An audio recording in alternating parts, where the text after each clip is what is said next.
आखिर क्या थी महात्मा विदुर की अंतिम इच्छा? मृत्यु से पहले भगवान श्री कृष्ण ने क्या विदुर की उस अंतिम इच्छा को पूरा किया था या नहीं? आगे बढ़ने से पहले अगर आपने वीडियो को लाइक नहीं किया तो लाइक कर दीजिए और चैनल को सब्सक्राइब भी, क्योंकि आपको सनातन कथाओं से संबंधित वीडियो इसी चैनल पर मिलते रहेंगे। महाभारत काल के महत्वपूर्ण पात्रों की जब जब बात की जाती है तब उसमें महात्मा विदुर का नाम भी लिया जाता है। विदुर जी हस्तिनापुर के प्रधानमंत्री, कौरवों और पांडवों के काका और धृतराष्ट्र और पांडु के भाई थे, परंतु उनका जन्म एक दासी के गर्भ से हुआ था। इतनी महत्वपूर्ण भूमिका होने के बाद भी महात्मा विदुर महाभारत में अपना कोई अस्तित्व कायम न कर सके। विदुर जी को महाभारत के केंद्रीय पात्रों में से एक माना जाता है, किंतु फिर भी अधिकतर लोग उन्हें नहीं जानते। उनकी पहचान सदैव हस्तिनापुर के प्रधानमंत्री के रूप में ही की जाती है।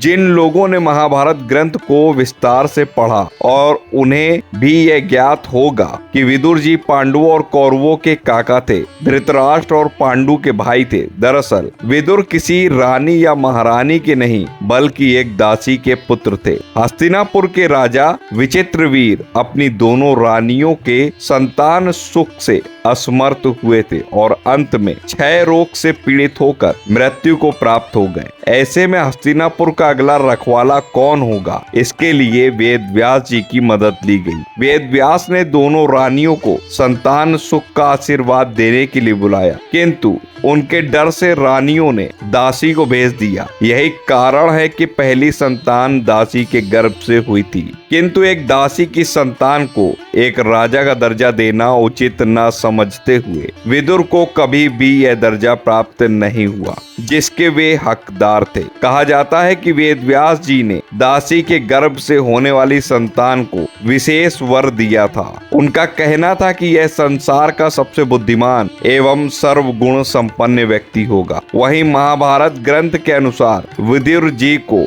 धर्मराज का स्वरूप माना गया है। उनकी सूझबूझ के चलते ही विदुर को हस्तिनापुर का प्रधानमंत्री घोषित किया गया था। कहते हैं कि विदुर ने महाभारत युद्ध लड़ने से इनकार कर दिया था, किंतु मृत्यु से पहले उन्होंने भगवान श्री कृष्ण से एक वरदान मांगा था। यह उस समय की बात है जब महाभारत युद्ध चल रहा था। विदुर श्री कृष्ण के पास गए और उनसे निवेदन किया कि वह उनकी अंतिम इच्छा को सुने और उसे पूरा करे। उन्होंने कहा, हे प्रभु, मैं धरती पर इतना प्रलयंकारी युद्ध देखकर बहुत ही आत्मग्लानि का अनुभव कर रहा हूँ। मेरी मृत्यु के बाद अपने शरीर का एक भी अंश इस धरती पर मैं छोड़ना नहीं चाहता। इसलिए मेरा आपसे यह निवेदन है कि मेरी मृत्यु होने पर ना मुझे जलाया जाए, ना मुझे दफनाया जाए और ना ही जल में प्रवाहित किया जाए। ऐसे में भगवान श्री कृष्ण मंद मंद मुस्काए और स्वयं विदुर से पूछा,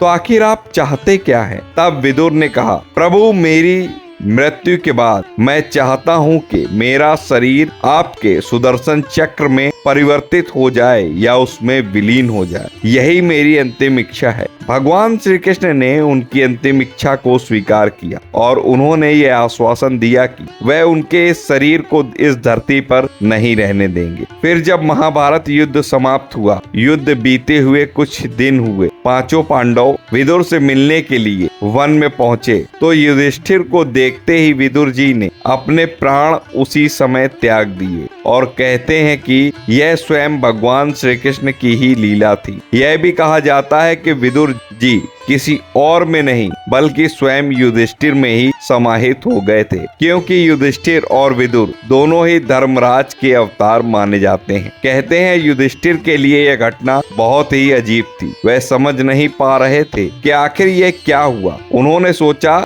इस घटना का हल और कारण तो सिर्फ और सिर्फ भगवान श्री कृष्ण ही बता सकते हैं। कहते हैं जब भगवान श्री कृष्ण से युधिष्ठिर स्वयं मिले तो युधिष्ठिर की दुविधा को देखकर भगवान मुस्कुराए और बोले, हे युधिष्ठिर, ये समय चिंता का नहीं। विदुर धर्मराज के अवतार थे, तुम भी स्वयं धर्मराज हो, इसलिए प्राण त्याग कर वो स्वयं तुम में ही समाहित हो गए। लेकिन अब मैं विदुर को दिया हुआ वरदान पूरा करने आया हूँ। यह कहकर श्री कृष्ण ने विदुर के शव को सुदर्शन चक्र में परिवर्तित कर दिया और उनकी अंतिम इच्छा को पूरा किया और उनकी आत्मा स्वयं धर्मराज में विलीन हो गई। तो इस तरह भगवान श्री कृष्ण ने विदुर जी की अंतिम इच्छा को पूरा किया था। आशा करता हूँ वीडियो आपको पसंद आया होगा। वीडियो पसंद आया हो तो लाइक करिए, चैनल पर नए हैं सब्सक्राइब करिए, कमेंट में जय श्री कृष्णा जरूर लिखिए। मिलता हूँ अगले वीडियो में नई जानकारी के साथ, तब तक राधे राधे।